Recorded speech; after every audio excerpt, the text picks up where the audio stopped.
หมายซุงพี่น้องผู้ปกครองเขากูก็ครับคำคะแนนก็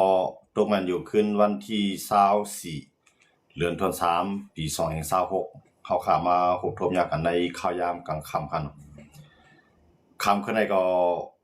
เขาขามาด้วยเงาลายปังตึกการซึกอันเกิดขึ้นตั้งตะวันออกกลางปังตึกอันนี้ก็จะเป็นปังตึกอเมริกันเลยตั้งอิสราเอลโคมมือกันเสเลตึกอิหร่านปางตึกนี่ก็ถึงมาวันถึงมา24วันเตรียมเหมือนในครับเนาะในข่าวร่างปางตึก24วันมาในก็เลยว่าเทียไทยอิหร่านนั่นก็เลยมีลองยุลู่ใหญ่ซุ่มนำก็ในเมื่อจะหนังภายทับซึกอเมริกันก็ซุ่มเงินกว่าตั้งนำตั้งหลานในปางตึกบอกกำในนับเป็น400,000 ล้านครับเนาะพวกนับเป็นเงินไทยครับเนาะเลยว่า เลยว่าเสียงเงินปากตึกอันใดนำแห้งไว้ก็แน่เฮาขาขึ้นมาด้วยภายดังจอมจึงเมืองอเมริกันโดนัลด์ทรัมป์ไล่ออกมาเมื่อวันตั้งขนมมือว่ามือซื้อในไล่ปืนเผาไว้ว่าปันข้าวยามอิหร่านตา48ชั่วโมงให้ปืดปางลายข้อมุดให้ขึ้นเหมือนเก่าด้วยอำต้องมีลองหลอกเงิดเลยเขียงตาเฮ็ดให้คือในอันต่างน้ำมันเตอันเตลัดผ่านที่ช่องแคบฮอมุดในไฮไลท์กว่าง่ายมากดีเนี่ยอเมริกันเขาปืนเผาที่อิหร่านเขาเนาะให้อิหร่านในเฮ็ดจ้องก็มื้อเดียวในป่วนมา48ชั่วโมงเหมือนจะหนังโดนัลด์ทรัมป์รัฐแล้วค่ะก็ในประธานาธิบดีโดนัลด์ทรัมป์นั้นรัฐไว้ว่าป้อว่าอิหร่านได้อำปึดปังหลายแก้วข้อมูลนั้นอเมริกันเตจี้สั่งให้ตึกยาแบบโครงการไฟฟ้าของอิหร่านว่าจะเป็นโครงการไฟฟ้าในนั้นก็โครงการแก๊สเนี่ยอเมริกันเขาเตทุบให้เมืองอิหร่านได้รับสิ่งไปตั้งเมืองเนี่ยตัวโน้ทำไรปืนเผาไว้จังนั้นก็ในอันเป็นภายผู้นำอิหร่านเขาก็ออกมาอันเป็นอัปปัดอาราชีเนี่ยจะเป็นภายพ้องต่างนอกเมืองเขาครับเนาะอัปปัดอาราชีภายพ้องต่างนอกเมืองของอิหร่านก็ออกมาปืนเผาว่าเพราะว่าอเมริกันได้ตึกยื้อแบบไฟฟ้าของอิหร่านรับสิ่งตั้งเมืองก็เมืองหิมความอันมีตับซึกอเมริกันเหมือนเจ้าหนังตั้งตะวันออกกลางได้เนี่ยอิหร่านก็ตีให้ไทยรับสิ่งกว่าอะไรเหมือนกันเนี่ยเขียนตากันครับเนาะก็ได้เพื่อว่ามาแทงวันเมื่อได้วายเสป่วนมา48ชั่วโมงเนี่ยประธานาธิบดีโดนัลด์ทรัมป์ขึ้นรัฐว่าเด็กกึดตึกกว่าตา5วันอันไหนปันข้าวยามอิหร่านไฮไลท์ถอยปังหลายข้อมูลโดนัลด์ทรัมป์ได้ขึ้นปีนฟ้ามันแทนคณะประธานาธิบดีโดนัลด์ทรัมป์เนี่ยมื้อเช้าได้ปันข้าวยาม48ชั่วโมงให้ครับก็อิหร่านเอาขึ้นรัฐว่าป้ออเมริกันเขาตึกยื้อแบบโรงไฟฟ้าเขาก็ได้ตึกยื้อแบบโรงไฟฟ้าตั้งแต่วันออกกลางว่าได้เป็นนำตีโรงกันนำโรงแจ๊สนำกินให้ครับเนาะอิหร่านเขาได้ย้ายไปโรงนำกินย้ายไปไฟฟ้าตั้งแต่วันออกกลางทั้งเสียงอิหร่านเอาขึ้นตอบอเมริกันนี่เนี่ยก็ได้พอถึงว่าวันมาได้ประธานาธิบดีโดนัลด์ทรัมป์ว่าที่ปันข้าวยามอิหร่านตา5วันใน5วันในเตอำใจเฮียงซึกต่ออิหร่านก็ในประธานาธิบดีโดนัลด์ทรัมป์ก็รับว่าตั้งผู้นำอิหร่านได้ตั้งอเมริกันเขาเลยอุปกันยะตาได้กึดฟังตึกกว่าข้าวยาวก็ภายตั้งอิหร่านเขา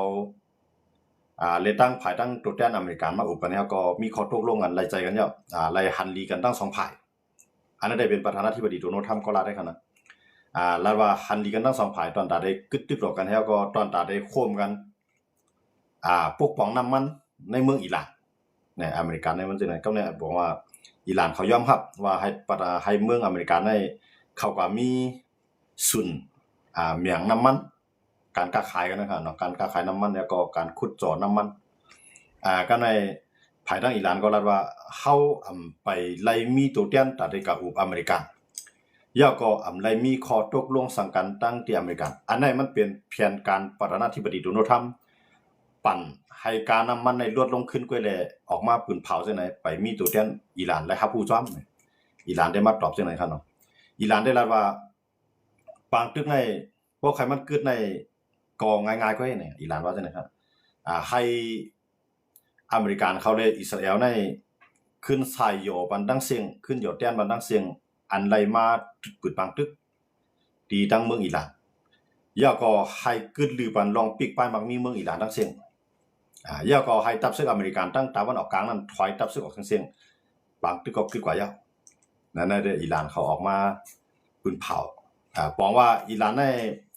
พร้อมตาได้เฮ็ดบางตึกก็ข้าวยาวก็การโดนัลด์ทรัมป์สำหรับว่าอิหร่านเขาพร้อมตอนนั้นได้ขึ้นบางตึกแล้วมีข้อตกลงหลายใจกันและหันดีกันทั้งสองฝ่ายแล้วเนี่ยโดนัลด์ทรัมป์ออกมาลาจังได๋ครับเนาะก็ต่อให้ประธานาธิบดีโดนัลด์ทรัมป์ลาว่าอเมริกันและอิหร่านอุกันสิเลไล่คอไล่ใจกันหลายอันแล้วอันหันดีอันตื้อหลีมามีหลายร่องในเซตาก็อันเป็นจามินเนทันยาฮูได้ออกมาปืนเผาว่าปางตึกตั้งอิหร่านและอิสราเอลในไปยาวตีไล่10เข้าปางตึกกว่าทางหมอก5อาทิตย์เนาะพวกหมอก5อาทิตย์ก่อนเดือนทางเดือนปลายอิสราเอลได้ว่าไว้จังได๋ครับก็อเมริกันได้ว่าที่ให้ขึ้นปางตึกอ่ะเนาะเพราะเขามาด้วยโดนัลด์ทรัมป์ได้ใครขึ้นปางตึกอ่ะก็การขึ้นปางตึกแล้วก็โดนัลด์ทรัมป์ก็มีข้อแลกหลายนั่นก็เนาะมีข้อแลกปิ่นพวกอิหร่านเฮ็ดจอม1นิวเคลียร์เตรียมละเอียดอ่ะ2ขีปนาวุธนั่นเตรียมละเอียดอันยิงไกลเลยหมอก1เหียงลักไกลเหลือนั่นเตรียมละเอียดอเมริกันได้ก็มาตั้งให้เอาไหนกำไรก็ลองน้ำมันให้อเมริกันได้เขามามีศูนย์โฮมยาก็ให้อเมริกันได้มีศูนย์เลือกผู้นำอิหร่านนะครับเนาะเปลืองอิหร่านนั้นได้อำนาจหลายเป็นสังก็ว่าให้อเมริกันได้มีศูนย์เลือกผู้นำอิหร่านเนี่ยโดนัลด์ทรัมป์ก็ตั้งไว้เขาเรียกหลายจังได๋ครับเนาะแต่ว่าตั้งอิหร่านตั้งอเมริกันเขาเนี่ยมันเหมือนจะหนังผ่าตีนตั้งหลังมืออ่ะนะอิหร่านถ้าว่าให้อเมริกันเขาถอนทัพซึกออกตั้งตะวันออกกลางทั้งเสียงเนี่ยอันนั้นก็เปลี่ยนความเลยอ่ะกำไรให้อเมริกันเขาขึ้นสายหยดแต้มมันตั้งหมดอะไรมาปืนปางตึกของเมืองอิหร่านอันนั้นก็อเมริกันเขาเต็มยอมรับหลายครับเนาะก็ในเหมือนจะอเมริกันเขาก็รับว่าอิหร่านเขาเนี่ยให้น้ำมันนั้นให้อเมริกันเขาว่ามีศูนย์โฮมเฮ็ดช่างผู้นำอิหร่านนั้นได้ขึ้นมาก่อนไหมนี่ก็ให้อเมริกันเขามีศูนย์เลือกซ้ำเนี่ยอันนั้นอิหร่านเขาก็พร้อมเลยครับนะก็ในอเมริกันก็ตึกเสียดกาเสียดโฮกันนะครับเนาะแต่ว่าปางตึกกันอันที่ประธานาธิบดีโดนัลด์ทรัมป์ลาว่าเต็ดใจขยามอยู่ 4-5 อาทิตย์เนี่ยแทงหลายวันก็ถึง5อาทิตย์เดียวค่ะเนาะมื้อเหลือในก็มันมีหมอกใครชิมจำเหลือเนาะใครเนาะย่อมนำเรือนในก็ย่อมนำเนาะหวังว่าใน 4-5 อาทิตย์นี่ก็จำถึงมาแล้วค่ะเนาะก็อิสราเอลซ้ำลาว่าเพราะว่า อิหร่านเนี่ยตึกมีแนวทางไปบ่ที่เฮ็ดนิวเคลียร์อยู่ในอิสราเอลที่ไปสร้างขึ้นปางตึกที่สืบเตือนปางตึกกว่าแทงหมอก5อาทิตย์ที่ไล่คู่ว่าอิหร่านนั้นจองที่ยอมอันนั้นก็ขีปนาวุธอิหร่านนั้นได้ขึ้นแทงกะหืออิสราเอลเนี่ยได้จันปางตึกในยาวกว่าแทงหมอก5อาทิตย์นี่ครับเนาะพวกหมอก5อาทิตย์ก็หมอกเดือนปลายครับเนาะหมอกเดือนปลายแต่ว่าทั้งสองข้อมูลตั้งแต่โดนัลด์ทรัมป์รับว่า5อาทิตย์เนี่ยใน5อาทิตย์นี่ก็จำมาอยู่ขนาดเนาะมันเสียอาทิตย์ปลายครับเนาะจำเขาในอาทิตย์ที่5อยู่เบิ่นใต้ก็ได้ฮ้องว่า5วงนั่นครับเนาะบางพื้นที่ได้ฮ้องว่า5วงเพราะว่า5วังตีก็ได้ว่า5อาทิตย์เนี่ยการฮ้องเฮาก็เหมือนกันนั่นเก่าครับเนาะยันมันไหนก็ในเฮาขาขึ้นมาด้วยดินในยันนั้นไหนผมว่าปางตึกในไปจังยาวไหลครับเนาะเพราะเฮามาด้วยภายทางอเมริกันเฮาก็อเมริกันเนี่ยมันหมู่เลยได้มันปันขยาม5วันในอิหร่านเนี่ยมันลีอิหร่านเนี่ยว่าอิหร่านเนี่ยเพราะว่าอิหร่านขึ้นปางตึกใน5วันก็เหมือนตั้งว่าปันขยามอเมริกันมีขยามหางแฮนเลยอิหร่านเตรียมย่อมขึ้นปางตึกเหมือนจังนั้นอเมริกันเขาปืนเผาภายเดียวนี่ครับเนาะเลยเนี่ยโดนัลด์ทรัมป์ได้ปืนเผาก็ยาวอ่ะนะต่อให้อิหร่านฮันดีก็ย่ำนะมันลาดว่าพวกอิหร่านฮันดีก็ปางตึกในได้ขึ้นกว่าเพราะว่าอิหร่านเนี่ยฮันดีตึก10ตึกปางหลายข้อมูลอยู่อเมริกันเนี่ยก็ได้เข้ามาซิมแทงกำ1นี่ครับเนาะนั่นได้ว่าเรือนข้าวยามกว่าแทงเนาะเรือนข้าวยามกว่าแทงหมอก5วันเนี่ยในปันข้าวยามแทง5วันนะอันนี้ที่เป็นจอมจึงเมืองอเมริกันประธานาธิบดีโดนัลด์ทรัมป์ออกมาปืนเผาครับเนาะโดนัลด์ทรัมป์เนี่ยมันได้ลัดกว่าลัดมาจังได๋ที่ครับมันจังว่ามันบ่จ้างได้อ่านว่า5อาทิตย์ให้ยาวในวันมื้อนี้5อาทิตย์ก็จำมาเลยมันยาวไรก็มันก็หาโลกลายว่ามันเปรี้ยวบางปอกก็ลัดว่าโครงสร้างการอุปเปิงของอิหร่านนั่นก็อเมริกันเขาย้ายไปแล้วในเต้นๆนั้นมันไปย้ายอะไรครับมันตึกเอาไรผู้นำมันนี่ก็ ลู่ตายกว่าเมื่อก่อนนั้นก้อยก็ว่าให้ว่าเครื่องเฮ็ดกลางตั้งกลางหาวนี่ก็พอมาถ่อมได้ในข่าวได้ภายก็ตึกมีอยู่พร้อมก้อยก็ขึ้นนำก็ในขีปนาวุธได้ตึกเลยว่าขึ้นนำอยู่พอมาถ่อมประธานาธิบดีโดนัลด์ทรัมป์ว่าอย่ารู้เหลียวไปเสียงอันไหนบอกว่าโดนัลด์ทรัมป์ได้ตึกลองตึกหยอกเลียนกำพาอยู่หยอกเลียนกำพาเสียมก้าหยอกเลียนบ้าก้นเมืองอเมริกันนั้นไว้อยู่นั่นขนาดเนาะแต่ว่าที่นั่นได้ขึ้นอยู่ที่ว่าอิหร่านเนี่ยสองที่ย่อมเหมือนจะหนังโดนัลด์ทรัมป์รัฐเพราะว่าย่อมเหมือนจะหนังโดนัลด์ทรัมป์รัฐได้ให้ไหนเลยขึ้นปังตึกกว่ายาก็ให้อเมริกันเขามีศูนย์รวมในอเมริกันในเต้ๆมันใครทุบอิหร่านให้เลี้ยวนั่นก็มันไปเอาค่าน้ำหนักต่อตะวันออกกลางยาก็ไปเอาค่าน้ำหนักต่ออิสราเอลเมื่อเรื่องนั้นอิสราเอลเนี่ยเพราะว่ามีอิหร่านในอิสราเอลเนี่ยมันเลยกูเมืองไรครับนับตั้งตะวันออกกลางในขณะมีเมืองอะไรดีๆให้ได้อิสราเอลได้ย้อนมาในกันว่าอิสราเอลได้ใครทุบอิหร่านให้เลี้ยวให้ก่อนเป็นคือเป็นกันใครทุบอิสราเอลใครทุบอิหร่านให้เลี้ยวก่อนก็กล่าวว่ามีอเมริกันในอิสราเอลก็ได้ทุบอิหร่านอำไรกำเรื่องมาสุดมาเลยพวกอิหร่านย่อมเฮ็ดจ้อมหลังประธานาธิบดีโดนัลด์ทรัมป์รัฐปังทึบก็กำในเป็นอเมริกันปี้กำในโดนัลด์ทรัมป์ก็ได้มีให้อิสราเอลและอิหร่านกึดตึกหลอกกันโดนัลด์ทรัมป์ในมันได้ใครขึ้นมาเป็นพระเอกขี่ม้าขาวแทนกำหนึ่งกำปนก็มันก็ป้ามันก็ในปังตึกนั้นมันก็ส่งคนเข้ามาส่งเครื่องบินเข้ามาก็กำนึงสุดามันมาตึกขึ้นเมื่อกว่าลาดว่าอิสราเอลและอิหร่านเนี่ยตกลงหลายใจตัดได้กึดตึกกันแล้วมื้อยามหนังในมือปังตึก12วันที่ป่นมามือปีกายกันเนาะอิสราเอลก็ลาดว่าเข้าไปแล้วมีข้อตกลงสั่งกันอิหร่านก็ลาดว่าเข้าไปได้อุกสั่งกันไปมีข้อตกลงสั่งอันไหนมันเปลี่ยนอเมริกันเอาปืนเผาไปเรียกไว้ไหนก็กำนึงสุดมาอเมริกันว่าจังว่าเนี่ยพออิหร่านกึดอเมริกันได้ขึ้นข้อมืออิสราเอลเสร็จตึกแทงกำได้เพราะว่าอิสราเอลกึดอเมริกันก็เตรียมจอยอิสราเอลให้ไหนเสร็จแล้วกำนึงสุดมาอิหร่านก็กูญ่าอเมริกันเขาตื้อมันก็ย่อมกึดกำในอิสราเอลก็กูอเมริกันจอยมันเสร็จแล้วมันก็ย่อมกึดนั่นก็ยังเป็นปังตึก12วันตีป่นมากันมือปีกายกันเนาะกำไรก็ตอนนั้นก็โดนัลด์ทรัมป์เนี่ยมันใครเฮ็ดจังหนังมือปังตึก12วันป่นมาหมดเลยเนี่ยเต้ๆในอิสราเอลเนี่ยอิหร่านในคำบ่ได้อุกสังกันครับนะกำไรอเมริกันก็รัดว่าอิสราเอลก็ฮันดีอยู่สังเกตว่าอิหร่านที่ย่อมขึ้นปังตึกอิสราเอลก็ได้ฮันดีอยู่เนี่ยเต้ๆในอิสราเอลนั่นไปฮันดีครับเนาะอิสราเอลเนี่ยตึกใครสืบเข้าปังตึกกำไรอิสราเอลเนี่ยมันวางแผนจังหล่ะเนี่ยเฮามาด้วยมันจะนำเป็นจะมีในทันยาเขาในเขาได้อันลืมล้ำแบบอันขาดตายแบบอันเป็นผู้นำอิหร่านเจอตึกแต่งตั้งใหม่ขึ้นมานะครับเนาะก็อะไรที่มันเรียกอุปอเมริกันได้อิสราเอลก็ได้ก็ยึดตายไปต่างๆนั่นคือมันเตรียมจังอุปกันเป้าหมายของอิสราเอลนั้นได้ก็ให้อิหร่านได้ทั้งอเมริกันได้อย่าไปอุปกันได้เนาะย้อนบ่อิสราเอลก็ฮู้ว่าย้อนบ่อิสราเอลก็ฮู้ว่าอิหร่านเนี่ยมันไปอเมริกันได้ไปอิหร่านเนี่ยไปค้านอำนาจต่อตั้งตะวันออกกลางนั่นคือตะวันออกกลางเขาเนี่ยโปรเตรียมโฮมตูกันแล้วก็แข่งต่ออเมริกันได้ต่อมาไปปล่อยอิหร่านเพราะว่ามันมีอิหร่านในมาซาอุใน UAE ในกาตาร์ในปาเลนในคูเวตในเขาจะได้ทำได้แข่งได้โฮมมือนั่นแหละต่อรองต่ออเมริกันกันในพวกมีอิหร่านในเขาจะได้ทำกูอเมริกันนำจ้อยเขากูอิหร่านเฮ็ดทั้งเขานะเขาก็เลยกวมความน้อมเฮ็ดจอมหนังอเมริกันใครเปลี่ยนเนี่ยมันเป็นจังได๋ว่าอเมริกันเนี่ยมันเลี้ยงไว้จังได๋เพราะว่าอิหร่านในพร้อมเฮ็ดจอมอเมริกันต่อให้ตะวันออกกลางเกี่ยวก็ย่อต่อให้อิสราเอลเขาเกี่ยวก็ย่อเพราะมันเป็นพรดีต่ออเมริกันในตีว่าอิหร่านนะว่าว่าเฮามาด้วยเนี่ยอเมริกันเนี่ยมันใครถอยซึกเอากันเนาะใครถอยการปักตึกบ่กำแล้วก็กาตะวันออกกลางสมัยถึงมาล่ะเนี่ยเหมือนจังน่ะซาอุเขาอยู่อีเขาเนาะตั้งตะวันออกกลางเห็นแฮงใหญ่ในเต็มอยู่2เมือง3เมืองครับเนาะเขาจะแนะนำว่ามื้อใดมื้อตึกก็เฮ็ดให้มันยาวๆอย่าไปมาถอยตับซึกในเก็กปังตึกได้ให้มันยาวๆให้ก็ให้ยาแห้งอิหร่านให้ไล่อย่าไปให้อเมริกันในคลิปถอยในเขาย้ำได้เพราะอเมริกันถอยในเขาย้ำในวันตั้งนานมาก็อิหร่านนั้นจังเฮ็ดให้ต่อเมืองสิได้ขึ้นแทงจนนั่นแหละให้อเมริกันในอย่าไปเที่ยงอิหร่านให้แล้วเสียก่อนตั้งตะวันออกกลางเขาได้มันจังหนังซาอุเขาUAE เขาตกย้อนไว้ลองตกย้อนไว้นั่นค่ะเนาะแต่ว่าโดนัลด์ทรัมป์เนี่ยอื่นนำไรค่ายมันออกตั้งหนึ่งมันจะในอิสราเอลนั่นก็เป็นอ้อยดีแทงตั้งหนึ่งตั้งตะวันออกกลางก็ซ้ำเป็นอ้อยดีแทงตั้งหนึ่งอิหร่านนั่นก็ซ้ำเป็นจุมันมีเอ็นแห้งในตะวันออกกลางเพราะว่าอเมริกันไล่พ่อนดีอิหร่านนั่นมันก็ได้ย่อมปล่อยให้อิหร่านในแก่นแข็งเสียเลยไปฆ่าอำนาจต่ออิสราเอลในไปฆ่าอำนาจต่อซุมตะวันออกกลางUAE เขาซาอุคนในกาตาร์เขาในเขาเนาะเขาจะในเพราะว่ามีอิหร่านในเขาจะในก็ได้อำป้อฮัดแข่งต่ออเมริกันนะแต่ว่าอเมริกันได้วางแผนได้นะแม่กำไรเฮาค่าขึ้นมาด้วยทางภายดัง อิหร่านในมันก็ไปย่อมกันมันปังตึกในมันตึก10ตึกเลยดิย้อนเบิ่งมันลาดว่าเฮาในผู้นำเฮาก็ตายนำคือเฮาก็ก่อยนำแล้วอันเฮ็ดกันดังก็เฮาก็ก่อยนำกำในหลายใจเฮียงในปังตึกในนำมาเนี่ยแต่ว่าอิหร่านก็ไปให้พอใจไปให้กึดใครเฮ็ดให้อเมริกันซุ่มนำที่สุดเนี่ยตึก10ยื้อใส่ที่ซาอุยื้อใส่ที่ UAE ตึกยื้อใส่ที่2เมืองเนี่ยกำใน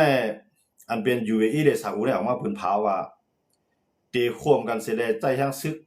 จอมอเมริกันสิได้ตึกอิหร่านพวกอิหร่านเนี่ยมันกึดนะครับมันเลยได้บอกว่า2ก้อนได้เกี่ยวเข้ามาในวงปังตึกเนาะมันซึ่งนั้นซาอุทั้ง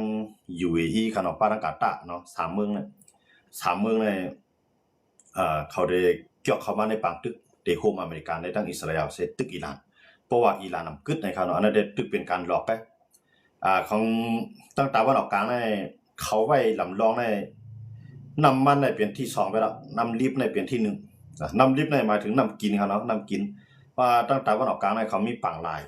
แล้วก็มีปืนตีลินเขาก็ที่เป็นปังเป็นทรายเป็นปังทรายเป็นทรายมีน้ำบ่อน้ำพองน้ำฮู้เหมือนจังหนังเมืองเขาค่ะมีน้ำธรรมชาติจังได๋มานะครับเนาะมีน้ำอันลุกจอมห้วยจอมดอยสิลงมาหล่อเลี้ยงเขาในเมืองเขาจังได๋เขาได้มีเขาได้กูว่าในเขากินน้ำปังลายน้ำปังหลายเนี่ยเขาได้แจกทองให้บ่เป็นน้ำเจียมให้บ่เป็นน้ำจางนำขนาดเนาะน้ำเขาไทยเฮาว่าน้ำจืดกันเนาะก็แม่อิหร่านเนี่ยมังแบบโรงน้ำของโรงน้ำของ UAE ค่ะเนาะยาก็มังว่าแบบโรงน้ำมันโรงเฮ็ดน้ำมันโรงกันน้ำมันโรงแจกน้ำมันมังปาที่ไหนว่าเขาจังได๋ก็บ่ได้ปล่อยอิหร่านมังได้จังได๋บ่ได้มังจังได๋เด็กๆน้ำกินเฮาก็เดี๋ยวมีคนเมืองได้ทุบตั้งยาบ่เฮาลูกเกียรติขีปันก้นเมืองยาวนะข่าวลาว่าเขา3เมืองค่ะเนาะปาตังกาตาค่ะเนาะเขาจะได้เป็นเมืองมุสลิมหลายก็มุสลิมก็มันกว่าเขาก่อนเนี่ยเขาตั้งอยู่ยามตั้งอิหร่านได้ตั้งเขาเนี่ยเหมือนกันมุสลิมได้มุสลิมมันเดียวนะก็การมันกว่ากันที่ซุนนีเลซีอะเนาะอันนั้นเขาตั้งเขาชื่อคือเขานะครับเนาะก็ในไว้นั้นน่ะพวก2เมืองเนี่ยพวก3เมืองเนี่ยเขามาเกี่ยวเข้ามาในปากตึกในอเมริกันเนี่ยเดวิดก้นด้วยปล่อยก็อเมริกันเนี่ยเดี๋ยวเครื่องบินในจอยเขาจะไหนเขาให้เขาจะไหนใจแห้งซึกเข้ามันจะเป็นจังได๋ครับเนาะอิหร่านเนี่ยได้ยากกินน้ำแต่ว่าอเมริกันเนี่ยว่าที่เฮาได้อำปอมีประว่าในการตึกอิหร่านเนาะก้อยก็ให้ตาวันออกกลางเนี่ยฮับปุนพรนี่ว่าอเมริกันเนี่ยมันเอาฐานไผใหม่ไว้ถึงมันเขาเลยครับเนาะแต่ว่าเขาจะได้เขาซ้ำเป็นเมืองมหาเสถียรเนี่ยคนมีเงินคนได้กินได้นุ่งคนได้กับเย็นซื่อสัตย์กับแนวอเมริกันลากเขาได้เข้าในว่าในปากได้เข้าได้อเมริกันได้ลากเขาได้ปังตึกจอมเนาะแล้วก็อเมริกันในมันได้รับแล้วนะว่ามันได้พร้อมขึ้นปังตึกในเขาดูมันรับว่าได้พร้อมขึ้นปังตึกก้อยก็ว่าอันที่มันได้ขึ้นปังตึกนั่นสิว่ามันไหลสังเสขึ้นกันนะมันรับว่า1ที่ไหลน้ำมันในอิหร่าน2ว่าปังหลายข้อมูลได้ที่ไหลมีอิหร่านได้ทั้งอเมริกันได้เข้ามาควบกันในเลยห่มร่วมอเมริกันได้ย้อนไปตรงไหนครับพวกอิหร่านย้อนพวกอิหร่านทันดีก็อเมริกันและอิหร่านนั้นเต็มเลยตึกกันเนาะก็กับอิสราเอลและอิหร่านเนี่ยตึกที่เลยตึกกันอยู่ตึกที่เลยตึกกันเนาะก็ในเพราะว่าอิหร่านเนี่ยย่อมขึ้นปังตึกต่อตั้งแต่วันออกกลางเนี่ยมันยื้อใส่เมืองซาอุมันยื้อใส่กาตาร์มันยื้อใส่บาเลียนมันยื้อใส่คูเวตนะพวกมันยื้อใส่เขาจะได้ก็เขาจะได้เขาได้เข้าปังตึกอยู่เยอะตั้งแต่ปังตึกได้ขึ้นก็ได้ขึ้นอิสราเอลก็เพราะว่าอเมริกันนำจอยมันเนี่ยกำเนิดสุดมันก็ได้ขึ้นปังตึกกันก็นะแต่ว่าอิสราเอลเนี่ยนั่นคืออเมริกันและอิหร่านได้อุกกันไล่เนี่ยอิสราเอลเนี่ยจ้อมบางไว้ตัวอะไรที่มันแอบอุกอเมริกันได้เนี่ยอิสราเอลได้กำบังไว้ได้คันเนาะก็ยื้อตายไปได้แต่ว่าก็เนี่ยตัวเตี้ยนอิหร่านเนี่ยเป็นก่ออะไรที่อันตาได้มีอาณาเสเลยเข้าอุกตัวอเมริกันนั่นเนี่ยแต่ว่ามันเลยไปมีภัยที่นั่นกันเนาะแต่ว่าอเมริกันก็พัดปืนกันนะอเมริกันกับอุภัยมาตัวโน้ทำเนี่ยมันกับอุภัยมาว่าอเมริกันและอิหร่านอุกกันแล้วตกลงกันแล้วเนี่ยเพิ่นก็ถามตัวโน้ทำก็ตัวโน้ทำลาดว่าอันไหนเป็นความลับไปสังลัดอันไหนฮู้กันดีว่าเพราะว่าตัวโน้ทำลาดว่าเป็นก้อนในอิสราเอลเนี่ยเด็กก็ยื้อตายไปแล้วมันจะนั่นว่าเพราะว่าฮู้ก็เลยว่าเป็นก้อนมาอุกตัวเตี้ยนอันเต็มมาอุกอเมริกันเป็นตัวเตี้ยนอิหร่านจะมาอุกอเมริกันเนี่ยอิสราเอลเนี่ยเด็กก็ยื้อตายได้ย้อนว่าอิสราเอลเนี่ยมันใครอเมริกันเนี่ยเข้าบังตึกจ้อมมันก็เข้ายาวใครบังตึกอเมริกันในใครให้เอาอิสราเอลในมันใครให้ปังตึกอันที่อิสราเอลในอเมริกันฮู้มือกันให้เป็นปังตึกกว่าข้าวยาวเพราะว่า1มันข้าวมันยาวเนี่ยอิสราเอลในมันติเลยพรดีจังล่ะเนี่ย1มันติเลยนาลินอันมีไว้ในเมืองเลบานอนอันในเมืองนั้นมันจะยังซึกเขา กำในทางตั้งนึงเนี่ยมันเอาเครื่องบินกับมังอิหร่านเนาะอเมริกันก็มังอิหร่านอิสราเอลก็มังอิหร่านในกำในเครื่องอันตาได้ยืมมาเมืองต่อเมืองเสร็จแล้วตกใส่เมืองอิสราเอลแล้วมันได้ลดอีลงกว่าเพราะคำมันยาวนะโมเดลในอิสราเอลเนี่ยมันใจลาบเทียมตั้งกลางหาวเนาะใจลาบตู้ลาบปลอมนะครับเนาะมันไปตัวว่าเพราะว่าอเมริกันและเพราะว่าอเมริกันเขาตึกกันอยู่ตั้งอิหร่านในอิสราเอลก็ได้ใจลาบเทียมมันไปตัวเนาะมันตีตั้งเมืองมันก็มันยากกินเองกับอิหร่านก็ยืมมาใส่ยื้อขีปนาวุธลูกปลายมันนะครับเนาะขีปนาวุธลูกปลายเนี่ยก็ยืมมาลูกเดียวก็กล่าวว่ามาถึงในเมืองอิสราเอลเนี่ยมันเด็ดเตียกกว่าเป็น80ลูกอันนั้นอิสราเอลก็ได้รับมือตัวนั้นอยู่เนาะในขย่ำมือเดียวก็ในเพราะว่าอเมริกันได้ไปจังถอยทับซึกเนี่ยอเมริกันได้ไปจังขึ้นปังตึกต่ออิหร่านในอิสราเอลได้ใจลาวเทียมไปด้วยไว้ว่าขีปนาวุธลูกปลายของอิหร่านเนี่ยมันลูกใต้ดินที่ไรมาลูกใต้ถ้ำที่ไรมาลูกใต้ลอยที่ไรมาอิสราเอลเนี่ยเอาลาวเทียมมันไปย่อไปอยู่คั่นเนาะกำในว่ามันหัวเนี่ยมันขึ้นมาที่แนวเนี่ยมันก็เดี๋ยวเครื่องบินมันกลับมั้งแต่ว่ามื้อเดียวนั้นเข้าไปมังไล่อันที่มันยืมมาอันอิสราเอลก็เลยกูอิหร่านมื้อเดียวนั้นมันมีขีปนาวุธลูกปลายครับขีปนาวุธลูกปลายเนี่ยมันสามารถลูกเลี้ยวนะครับเนาะบ่มาลูกเลี้ยวก็บ่มันมาจำในเมืองเขาอะไรมันมาแตกเป็น80ลูกให้เนี่ยมันตกใส่กำแนนที่กลางกาหาวของอิสราเอลเขาเอาดันโดมในมันไหลใจเฮียงนำหนาละกำในว่าอิหร่านยืมมาในกาคันโปอิหร่านยืมมาในบางอันเนี่ยมันจังหนังหมักขีปนาวุธมันนะครับนะอันเป็นตีนกามันนะครับเนาะตีนกามันอันที่มันจังหนังปีกมันนะครับเนาะเขาใจไม่อ้านเอาไว้ครับใจไม่อ้านใจเรียกบางนะมันก็ทุนตื้นล่างมันก็เด่มพอสูงกว่ากับมันยืมมาอะไรไกลนะครับเนาะกำในอิสราเอลเนี่ยเอารันโดมของมันเนี่ยยื้อขึ้นกว่า1ลูกเนี่ยนับเป็นหลายล้านดอลลาร์เนาะเพราะว่า1ลูกไว้คั่นนะยันว่าจังได๋ดอกว่าอันในเฮ็ดให้อิสราเอลเนี่ยใจแฮงเงินนำหนาละแต่ว่าอิสราเอลเนี่ยก็เลยมื้อนี้ก็หาลอกลายตัดใจตัวนี่ไปฮับใจเสียงเลเซอร์ไปฮับเนาะขีปนาวุธเนี่ยโดนเนี่ยนะอิสราเอลก็ใจแผนการมันก็เกมนั่นค่ะเนาะดอกว่าเฮาเข้ามาด้วยที่ในปางตึกเนี่ยไปยับนะก็เฮามาเฮาได้ไปด้วยตุนทำเนี่ยมันปันขย่ำกับฮาวันเนี่ยอิหร่านในจังที่เฮ็ดจ้อมเนี่ยพวกอิหร่านที่จ้อมว่าตุนทำได้ทั้งอิหร่านในเขาได้อุปกันไลก็พวกอุปกันไลเนี่ยอเมริกันได้เป็นไผเป้ครับปางตึกโปรแกรมเนี่ยนะเพราะว่าอุปกันไลก็อเมริกันเนี่ยได้10เป็นปางตึกกับข้าวยาวเนี่ย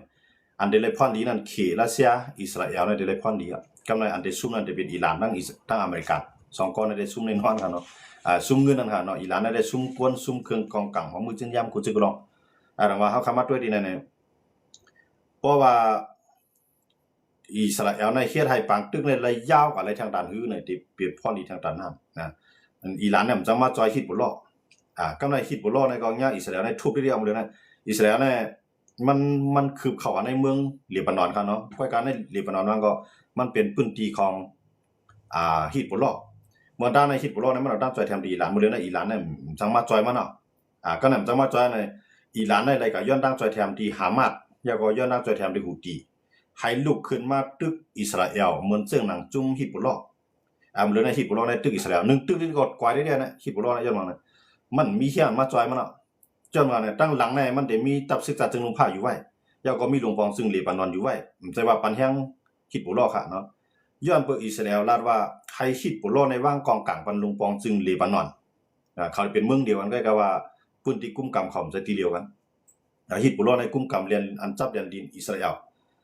กำในเลบานอนน่ะอยู่ในกลางเมืองแล้วก็ได้มีศึกษาจึงลงผ้าในมาแขนไว้คั่นเนาะมาแขนไว้อย่าไปให้อิสราเอลในเข้าถึงเลยญี่ปุ่นเข้าถึงเลยเลบานอนแต่ว่าเลบานอนลงมองถึงเลบานอนได้ซ้ำไปเฮ็ดไรให้ฮิซบุลลอห์เขาวางกองกลางพอฮิซบุลลอห์วางกองกลางนั้นเป็นพ่อดีต่อพาราเป็นพ่อดีต่ออิสราเอลเป็นพ่อดีต่ออิสราเอลแล้วก็เป็นพ่อดีต่อลงปองซึ่งเลบานอนก็กับอิสราเอลซ้ำแต่ไรนานลินกว่านะเตมาตั้งเอาเตตัดเอานาลินเลบานอนนั่นคั่นเนาะเตได้มันเป็นพื้นที่ฮิซบุลลอห์เขากุมกำแล้วก็เตตัดเอาที่น่ะเป็นเขาว่าเป็นลัดกันชวนนั่นคั่นเนาะเป็นฮู้เรียนดินเมืองอิสราเอลได้ตั้งทัพศึกในเมืองนี่ว่าอิสราเอลนี่มันใครได้ตรงนั้นเมื่อตั้งเนี่ยเมื่อปางตึกที่ซีเรียลอยโกลานนั่นก็อิสราเอลเนี่ยกว่ายึดไล่เมื่อนั้นได้ซีเรียเขาก็ยอมมันนั้นลงปองซึ่งซีเรียมันจะหนังประชาเราก็ยอมไล่เป็นบางตึกกันกำไรคือนั่นมาเนี่ยถึงมาปานประธานาธิบดีโดนัลด์ทรัมป์ในมือมันเปลี่ยนประธานาธิบดีปอกอันดังสุดคั่นเนาะมันสามารถมักมันว่าลอยโกลานในหนังฮือซีเรียเลยตั้งอิสราเอลพวกเตรียมไล่ตึกกันแน่ลอยโกลานเนี่ยมักมันเป็นของอิสราเอล เนี่ยตัวโน้ตทำในมักมันปันมักมันปันเอาในวันมื้อนั้น100 กว่าล้านอันที่อิสราเอลก็อยู่ไว้ในสูงที่สุดอ่ะเพราะลูกที่100 กว่าล้านน่ะยื้อใส่